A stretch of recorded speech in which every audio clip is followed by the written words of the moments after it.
বুকুখন বৰকৈ বিষাইছে। দুখীয়া নিবনুৱা মানুহবোৰৰ আলহী আঁতনিবোৰ চাই সুপৰজনক প্ৰশ্ন কৰিব মন গৈছে।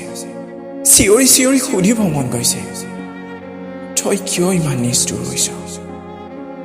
এবাৰ চকু মেলি চা, তোৰ ওপৰত থকা আস্থা ভৰসাবোৰ তই শেষ কৰি নেপেলাবি। আৰুনো কিমান ৰং চাবি, আজি দুমাহেই হ'ল। তই জাননে, বিপদবোৰ ৰাজঘৰৰ বা ডাঙৰ ডাঙৰ বিজনেছ ঠিকাদাৰবোৰৰ হোৱা নাই। বিপদ হৈছে আমাৰ দৰে কাম কৰি দুবেলা দুমুঠি খোৱা নিবনুৱা লোকসকলৰ।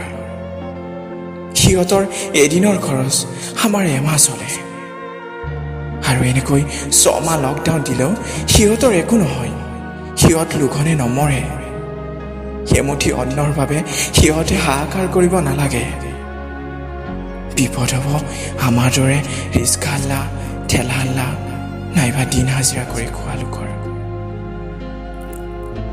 কাম কৰিব নাপালে আমি খাম ক'ৰ পৰা?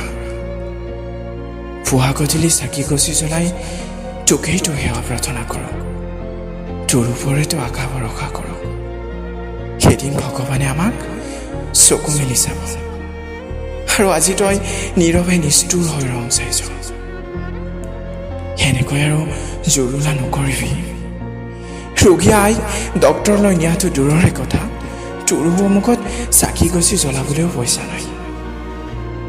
তোক কাটোৰ অনুৰোধ কৰিছোঁ, এবাৰ চকু মেলি চা আৰু আমাক জীয়াই থাকিবলৈ দে।